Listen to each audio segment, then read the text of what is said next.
Hi everyone, how's it going? Marcio here again. Let's start a new chapter looking at a new blueprint. And we're going to create a new blueprint together that just adds a little bit of extra detail to our ArcViz scenes. So what is that? Well, in this class, we're going to put together the the fire on the cooktop or the hob, okay? So we'll have a look at how we can get the hob onto the island here, how we can interact with the gas and the fire from the character. So let's start with the basics, okay? And I'll explain things as we progress. I'll start, as always, by creating an actor blueprint. There we go. And let's name this one Cooktop Flame. Okay, there we go. So open it up. So now we just need to add our components. So we need to add a static mesh, which will be for the cooker. There we go. And I've already got a model for it over here. There we go. So there's our hob. Some people call it hobs. Sometimes some people call it cookers, don't they? But you know what I mean. So there we go. And now we need to add a mesh for the flame. So we need to add a static mesh. And I've also got the mesh ready. And I'll just call this one Flame 01. Okay, and let's go to our content browser and let's add the mesh, which is here. Okay, so I've placed it in there. I just adjust it so it's in position. Just line it up with the gas burner. We'll start with this one actually in the middle, and you can do all the rest as well later. Just get it in the right position. Just line it up. Again, using these different views are really helpful. Let's get rid of the scene route actually. It'd make it a lot easier, wouldn't it? So now we can see. Okay. And we need to get our we need to line it up first of all. And once we've placed it in its position, then we can start putting the interface in the blueprint and working on the event graph. I think that's okay. What do you think? That seems to be the correct position that the flame would come out from. Okay, cool. So as you can see, this mesh is being animated, isn't it? It's an animated material in the flame, or an animated texture. Now, of course, in this class isn't our main focus, because that all is something that belongs to a course on materials. Okay, so let's start the blueprint. Let me save it first, and then just put it in its position in the scene. There we go. Let's drag it in. Okay, so we just put it where we want it and place it there, I think. Cool. And let's just adjust it here. I think it needs to go down a bit, doesn't it? Just so it's flush with the worktop. Okay, nice. So there we have our cooker. So let's start having a look at the programming now. Let's save all. Okay, so in our event graph, the first thing we need to do is use the character interaction, don't we? So we need to connect that to our scene under class settings, add it in and search for it there. There we go, good to go. So now let's add the event that's going to kick it all off. Okay, so we need to add the event interact and activate the rest of what we are going to create. Okay, so that's going to take control of it, isn't it? Same as we've looked at in the previous blueprints. But let's think about the material, the flame itself, okay? Because we're going to create a material animation blueprint. And it's a different kind of node than we've used before. We saw location nodes and many other kinds of nodes. But now we're going a little bit further, because the goal of this course is always to keep enhancing and advancing our concepts or ideas and understanding. So let's move on and open up the material. So just so we can understand the mesh itself. Okay, so here's the material. It's a little flame, okay, that's already been animated, as you can see. And as you move your position, the flame moves as well, okay? And this is just an instance. Let's get the master. So the master's here. There we go. So here are the several nodes which control the color. And there are a lot of things going on in our material here, but I added this dynamic branch node. And this is really important. Besides creating the opacity for the flame, which is here, it changes it between black and white. So it has the ability to change the opacity map, okay? And it comes into here, it mixes with the color, and it goes over there. I also added this variable, which I named flame on, off, or parameter. It's an alpha channel, so if I have a value of 0, then I can, here I see our texture. If it's set to 1, then you don't see it at all. So what we'll do is, via our blueprint, the variation of this material parameter we'll take into consideration and use, okay? So when I want it to appear, it's going to be 0. When I want it to be off, it will change to 1. So this is what we're going to do. Just so you understand what we're doing, it's good to have a good understanding of the master material. Since the material is made into an instance, we can adjust also the color as well here, and we can adjust different settings here because we made it an instance. Okay, so to do this, what do we need to do? Well, first thing we need to do is to create a variable to be able to have more control, okay? And this variable will help us with altering the flame being on and off. So let's have a look here. So it's at the moment, it's open, it's on. So we'll create a variable where it's on and one where it's off. Let's do it through our event graph. Let's create a new variable and we'll name it, what should we name it? Flame on. Let's name it flame on. Okay, and we need to make it an integer because we're going to be working with two values, whole numbers, 0 and 1. There's no variation between, no decimal points. Okay, so I've got my variable, which will control the alpha channel of the material. Nice. So to control this, or any material variable, or to scale parameters to a different value, well, this is what you need to do. Let's open the master as well. And I can have a node that allows me to enter the material and search this scalar parameter as we have here. And there are many of them here, aren't there? So what conditions do we need? Well, you probably guessed it already. We need the material and mesh to apply to it. And we need to have the name of the scalar parameter here. So when you're creating a parameter and creating a parameter that you want to control, it's really important that you name it the correct way, because then it's easier for you to find it within the blueprint and add it later on. So we need to get the new node, and I'll introduce this set scalar parameter value to you now. And this is the one that it sets the value for the scalar parameter, but also for the material. You see it says the material, and this one is on the cooktop and this one's on the flame. So that's helpful for us. So here we have the new node that we're going to be using. And this is a really good node, really good, really useful for us as well. It can do so many more things, more than just setting up the alpha channel. So let's take a look at this node. The target is the mesh component. We have a static mesh attached from our blueprint. And here we have the parameter name, the name of the parameter that we use in the material, right? So it matches up with this, both in the master material, where you type the name, as well as in the instance material. So it has the same name that you set.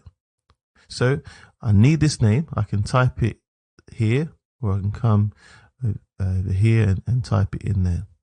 You can copy and paste as well if you want. So in this mesh, I can change and control the parameter of flame on or off. And here's the parameter I want to change. So we created a variable to modify this parameter. Plug that in here. And this is a float that we can, this is a float, so we can't use it here. So we need to change it, don't we? So it's a float. Okay. So it now will work as if we plug it in. And it's going to be our control, which is defined over here. And we'll be able to, if you want to, you can adjust it in the editor too if you turn the eye on. But let's move on. So far then, when we press the mouse button, it's going to execute this function here. And we can see the flip-flops later on. We'll look at them later on. But when we click, it should change this parameter. And what's the parameter? At the moment is 0. So the parameter needs to be showing 0 here as well. So it's going to begin our scene with the fire off with 1 as a default. So 1 is the default for it being off. So make sure that's set up. So if the value is already 1, the value needs to be 0 here. Okay, so 0 it appears and 1 it disappears. So let's see it working. If the collisions are okay, if everything's making sense from the start, we should see it. So let's click. There we go. So we can see it working now in our scene. So now we have to make it turn on and off. Okay, follow so far? Perfect. So how do we make it turn on and off? Well, let's create a flip-flop. As we remember, that's our node for on and off, isn't it? Like our switch. So flip-flop. Perfect. And now we can set a value for it being on or off. So A will light the flame and B will put it out. So let's copy this and let's paste it down below. Okay, and we'll plug B in. Well, yes, we need to, we can simply change this parameter here to be the opposite and change the settings. So 0 is going to be on, 1 is off, and just plug it in. So now we can alternate between on, off, on, off, on, off. Let's have a look. There we go. So I want to teach you another technique, okay, that'll be really useful for you. And you can use it in many other examples, which is this. Let's return to our flame being on. And we have a value here of 0. If I add this variable and have a value of 0, 2, but I was supposed to have a value of 1 to put the fire off, what I can do is to create another variable and name it flame off. But I'll show you another way that you can do that too. So I have a variable here, which I can name flame on. Let's rename it flame on off, because it can control both. Okay. And I'll get this variable out from here and I'll use set rather than get. Okay. So you set flame on off and I can connect it here and here.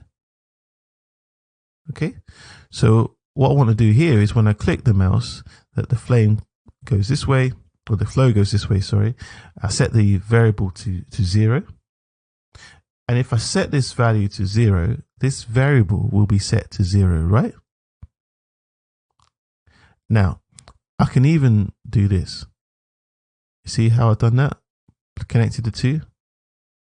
Just saves using so many variables in our workflow. And the value of this variable will be 0. And when I turn it off, I want this variable value to be 1, right? So I can plug it in here. So what have I done here? Well, basically, it's the same thing as typing it in the other nodes. So is it more complex? Well, actually, I just wanted to show you another way to work with the same information.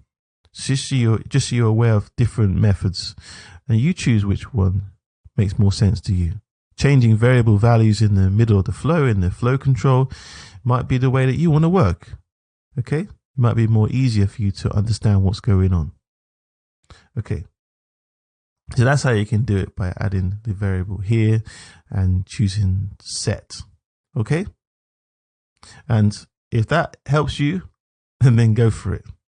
And then you can continue to use this method to switch the values of the variables. So since the goal of this course is not just to make things work, but also to explain them, I just wanted to show you that little bit of extra detail so you can be in control of how you decide to work. So we made our fire work. We can put it on, we can turn it off.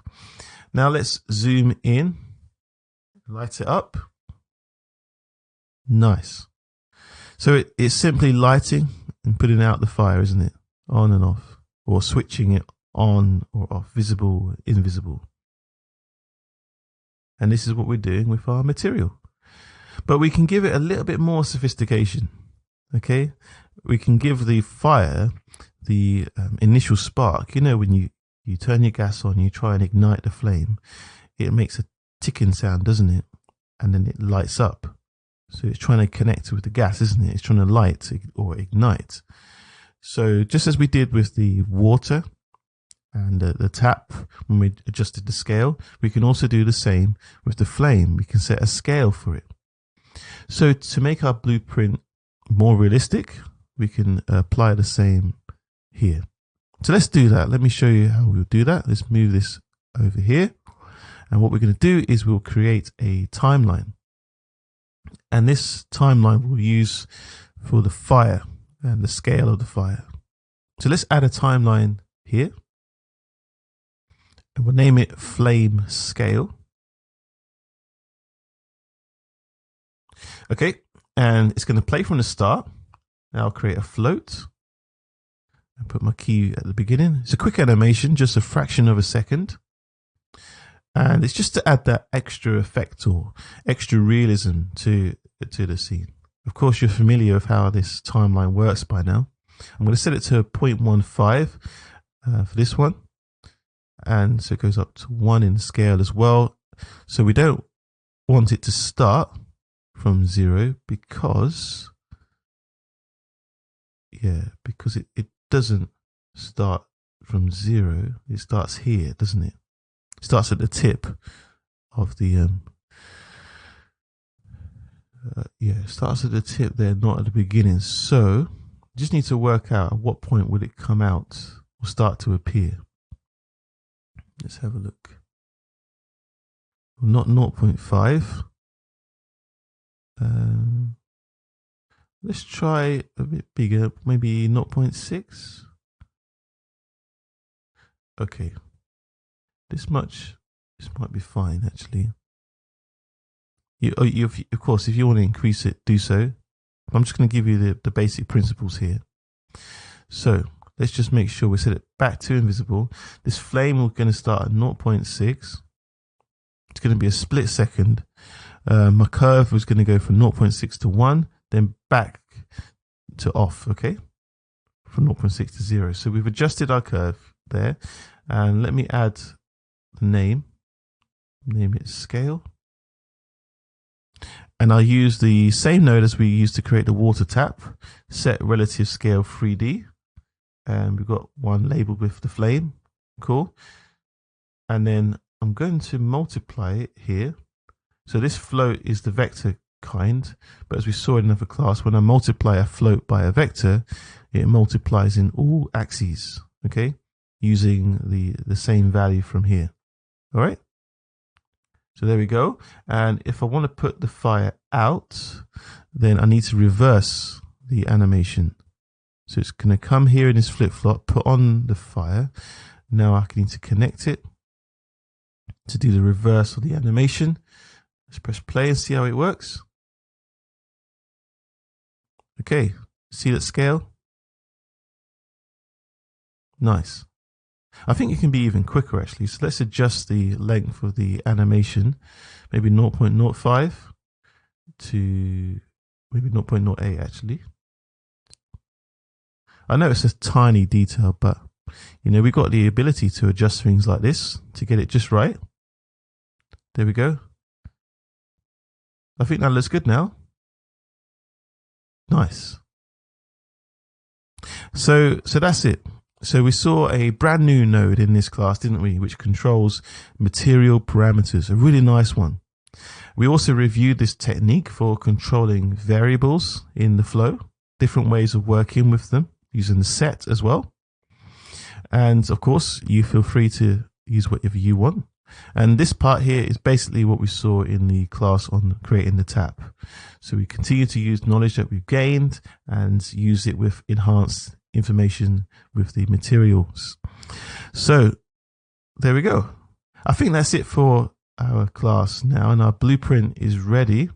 Let me just comment this and we'll call it flame on and off. Nice. So now we have our cooker blueprint. Let me just do one more thing actually. I've got this blueprint done. I don't want to light just one flame. Well, let's put a few more on and just return the values, make it visible. Okay, oops.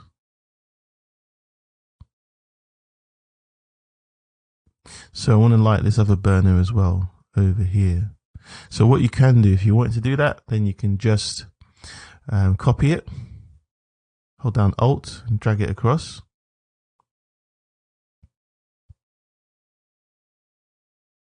Put it in the center. And then do the same for the other one.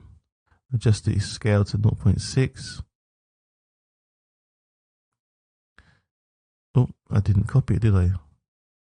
Yeah, don't forget to hold the Alt key, or you can just duplicate it here, okay, and name it, and then drag it across. Yeah, maybe that's a bug in Unreal, I don't know, but you might just have to duplicate it in the components list and call it the correct name. Nice. And return that to start in the correct value. So there are two flames now that are working, one here, one there.